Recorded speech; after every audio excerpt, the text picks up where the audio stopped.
Even before the word God existed, sound was already used to heal, awaken, and transform the body from within. It wasn't taught, it wasn't written, it was experienced. And if this video has found you, it's because that sound is trying to reach you again.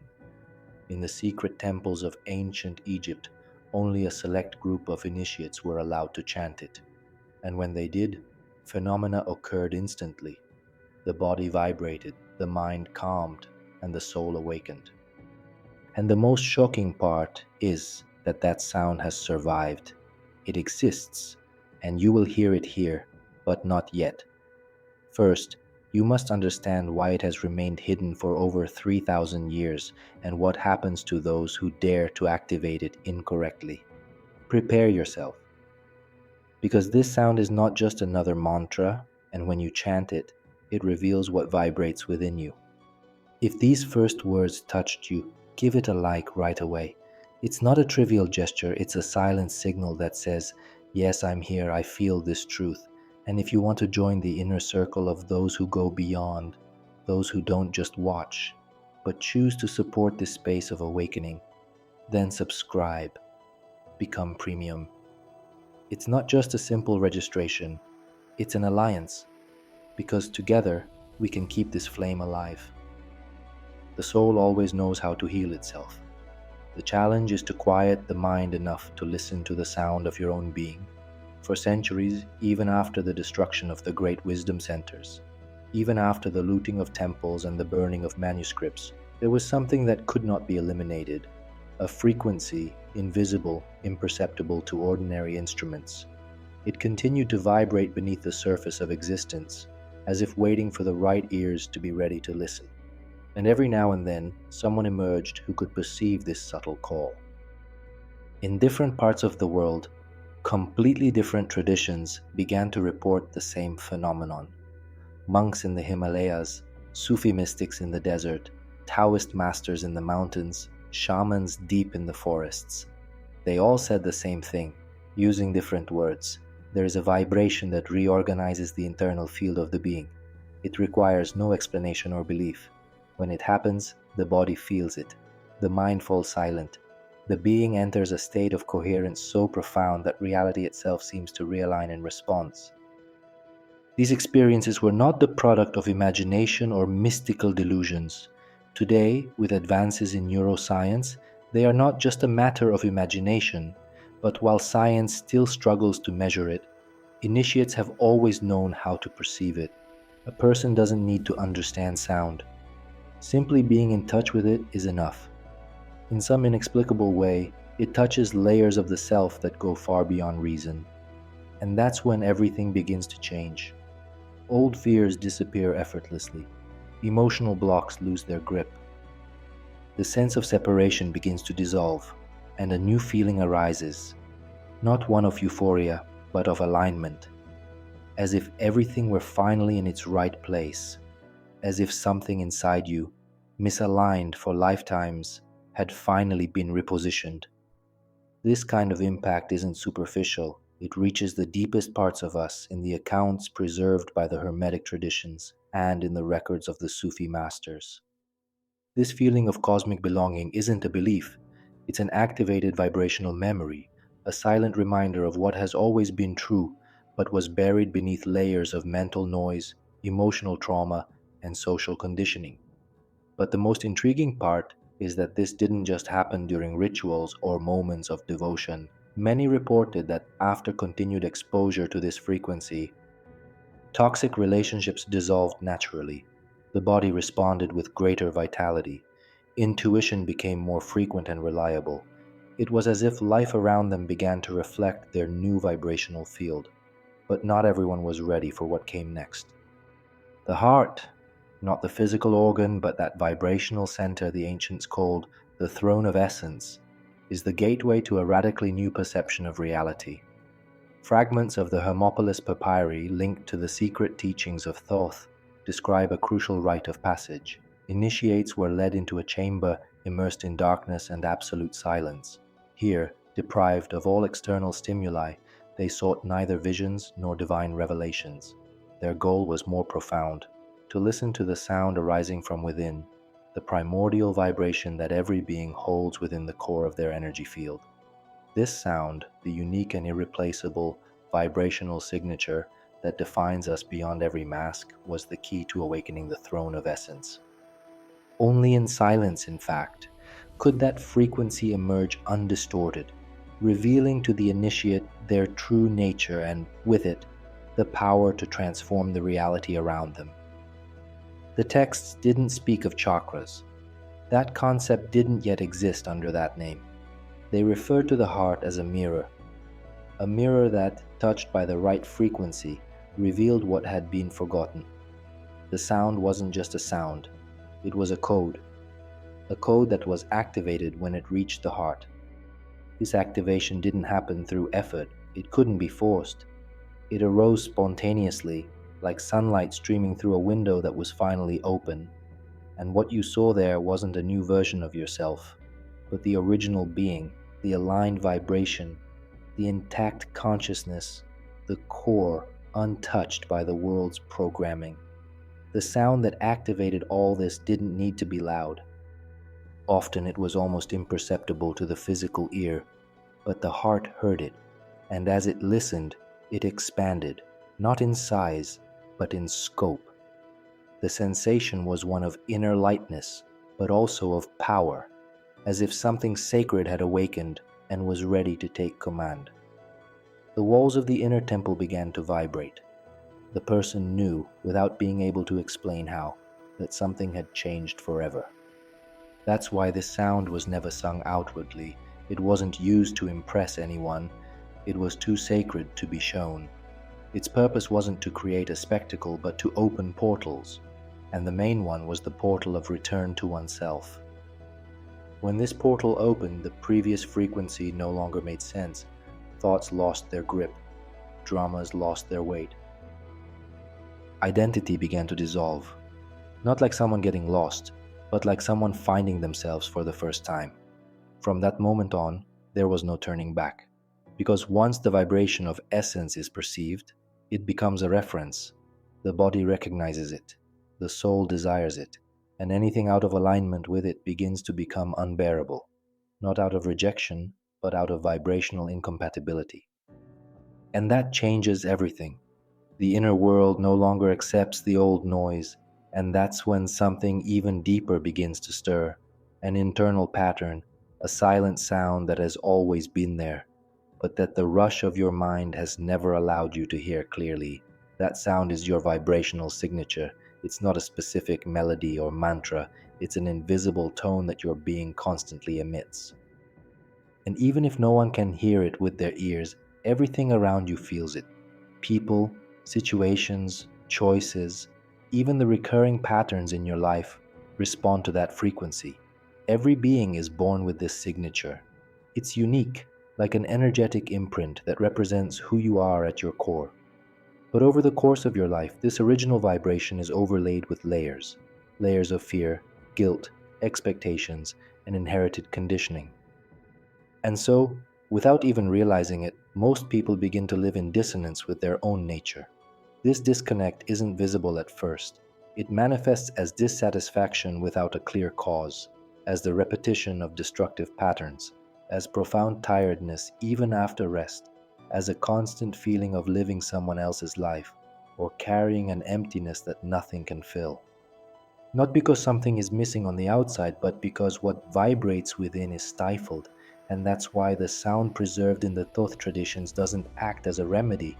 It doesn't treat symptoms. It doesn't interfere with external events.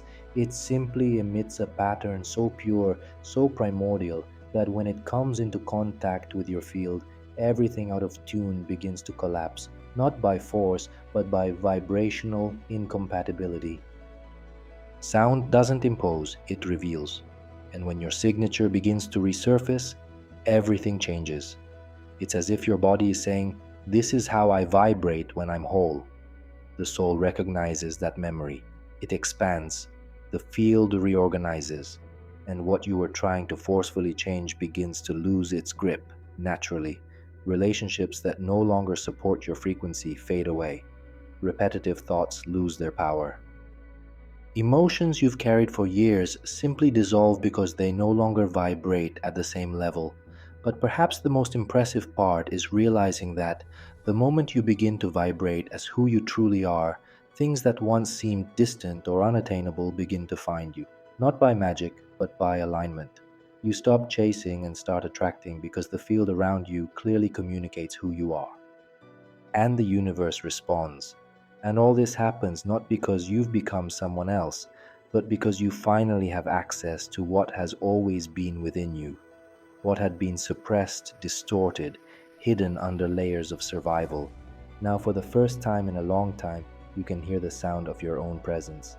The revealed sound, the mantra, who. It is at this precise point in the journey when your vibrational signature begins to emerge. It doesn't arise as external information.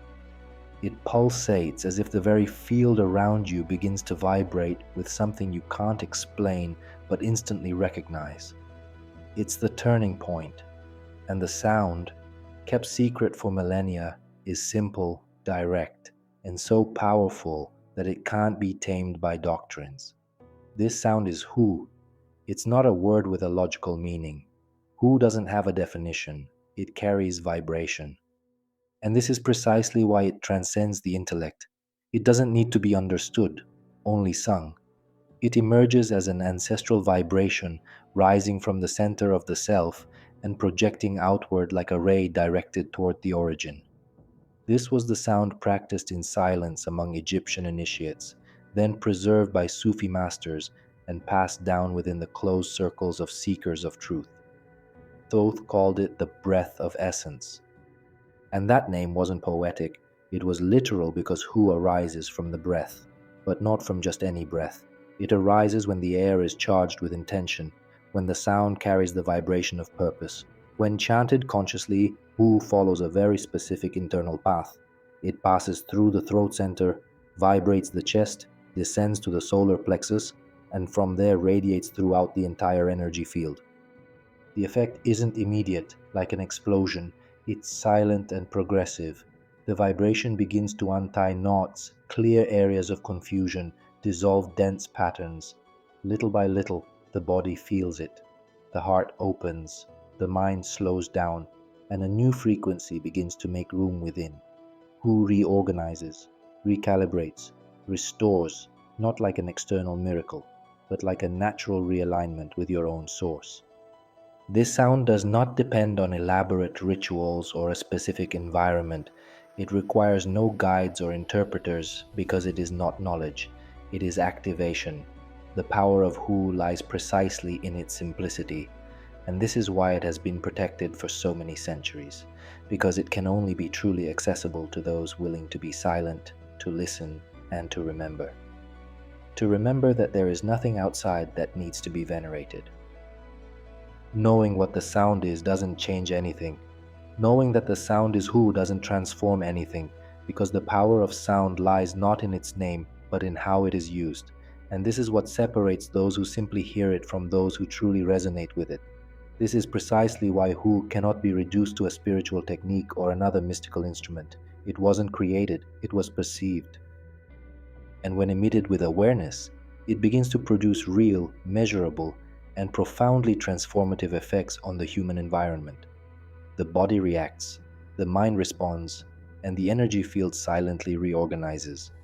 Neurophysiological studies, functional magnetic resonance imaging, and heart rate variability demonstrate that prolonged vibrational sounds like Who directly activate the vagus nerve.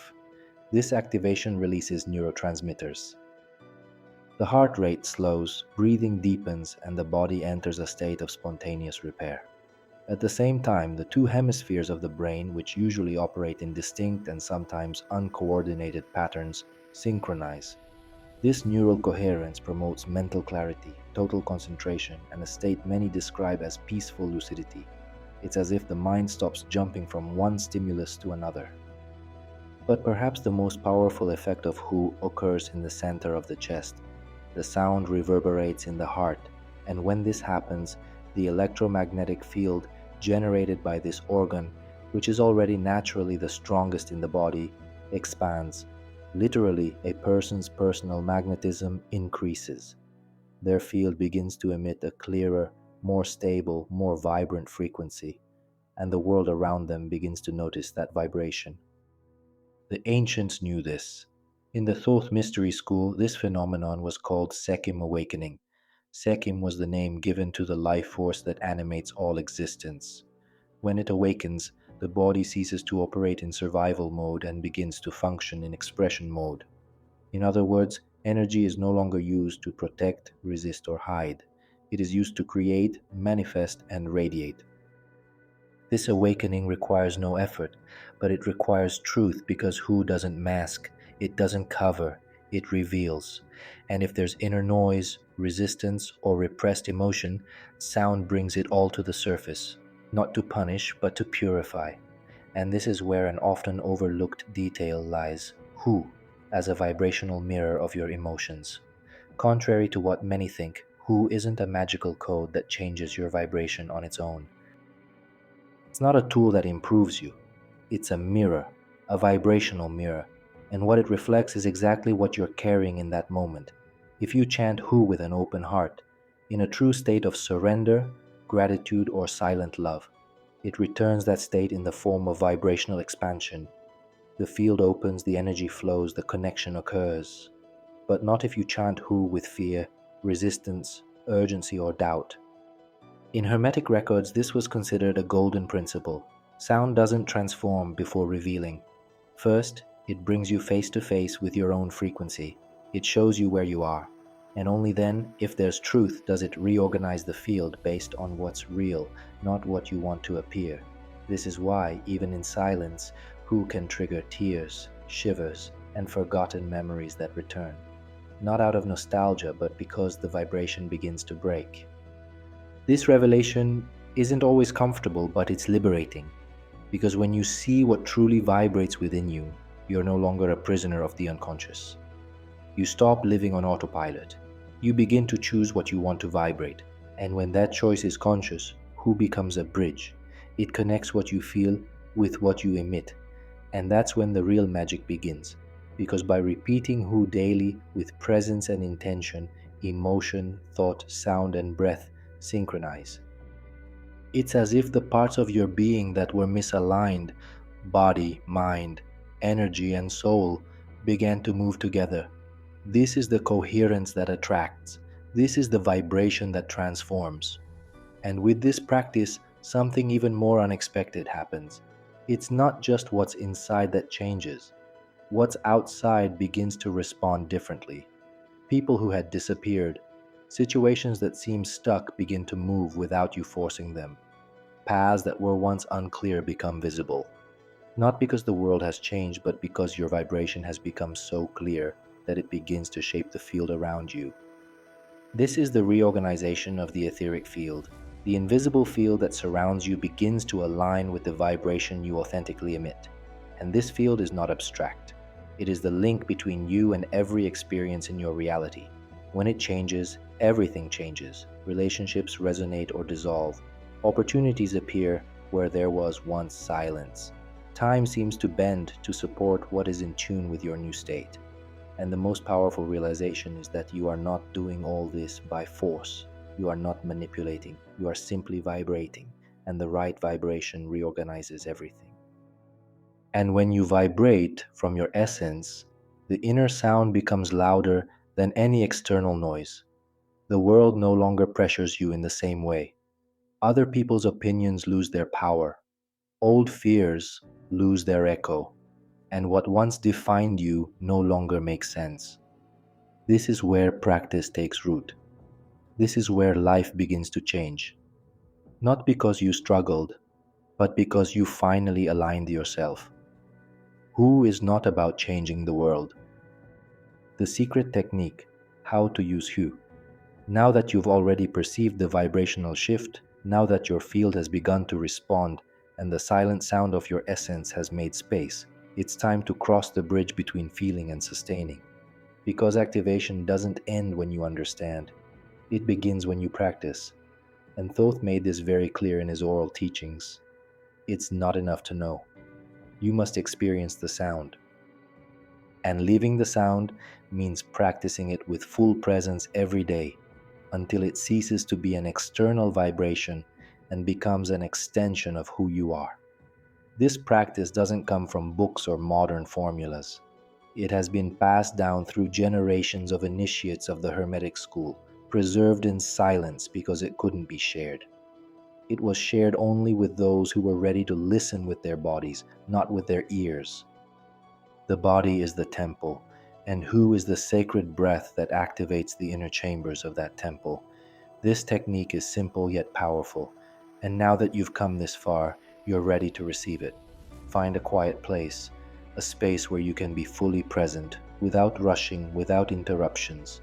The space doesn't have to be sacred, but your state of mind does. Sit with your spine erect, not rigid, but allowing the energy to have a clear path, and close your eyes. Closing your eyes isn't symbolic, it's a return within.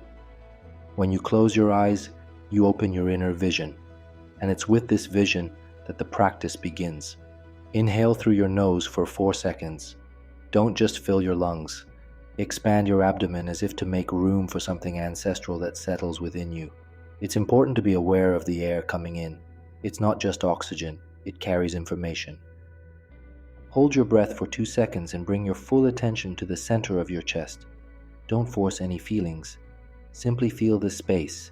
There's a field there that recognizes the sound even before it's uttered. Now exhale through your mouth while chanting the sound, huh. Let the sound vibrate in the deepest part of your chest. The tone should be low, sustained, continuous, like a thread connecting your identity to the source. Don't worry about how it sounds. Who doesn't require vocal beauty? It requires vibrational coherence. Sing as if you were reminding your body of the sound of your origin. Feel it travel toward your solar plexus, filling your abdomen, reverberating at the base of your spine. That's where your field connects. This chant isn't meant to be done once or twice. Maintain the flow for 7 minutes. That time isn't random. In the first few minutes, you may notice your mind trying to take control. It will want to distract you, judge you, interfere. But keep going. After a few cycles, your body will begin to sink into the sound. And when that happens, everything changes. At the end of the 7 minutes, remain silent. Don't stop abruptly. Let the sound fade until silence takes over. And stay in that state for another 3 minutes. This is the most important part of the practice. It is here that Hu transforms from sound into presence. The field adapts, the vibration integrates, and a new frequency stabilizes in your being. In this silence, you are not expecting anything. You are remembering everything. It is in this emptiness that essence flourishes. During these final minutes, emotions may surface, old memories, inexplicable sensations, shivers. It's natural. This practice should be performed for 7 consecutive days, preferably at the same time, so that the field adjusts to the new frequency and begins to build a new vibrational pattern. You don't have to believe, you have to practice, because Hu isn't activated by faith, it's activated by conscious repetition, and over time, you'll realize you don't even need to vocalize it anymore. The sound begins to vibrate on its own. After 7 days, you'll begin to notice subtle but undeniable changes. Situations that once required effort begin to flow. You'll become more sensitive to what's real and what's just noise. Decisions will come with greater clarity. Heavy emotions will stop clinging to you, and most importantly, your presence will become magnetic. People will notice, even if they don't know why, because Hu begins to shape. But the most transformative part is yet to come. Because when Hu stops being a technique and becomes part of who you are, the entire world begins to behave differently around you. And what happens next can no longer be explained. And then something happens silently, without forcing it, without even realizing exactly when. The sound stops being an exercise. It dissolves as a technique and reappears as a state. You're walking down the street and you feel that vibration in your chest. You're silent, yet the sound pulses within, not like noise, but like a living frequency. What you once sang with intention now vibrates on its own. It becomes part of your field, naturally. And in that moment, a truth becomes clear. You weren't learning a sound. You were remembering something that was already yours. The feeling isn't one of conquest, it's one of recognition. You begin to notice that your presence influences the environment. People around you lower their voices when they speak to you. Situations that once required energy now resolve themselves with a single gesture or never even have to happen. You become a point of vibrational coherence, a field of subtle order. And none of this comes from the ego. It comes from the sound that vibrates within your being, constant, silent, yet fully alive. If you've made it this far, that already says a lot about your frequency. Now, if these words have ignited something in you, don't let it die. Like now, it's not just a click, it's a knot in the handkerchief between us, a yes, I feel this truth that vibrates beyond the screen. Leave a comment with the first word that pierced your heart. It will be our shared signature on the Awakening Pact. Subscribe to the channel because the journey continues and every step counts when we take it together.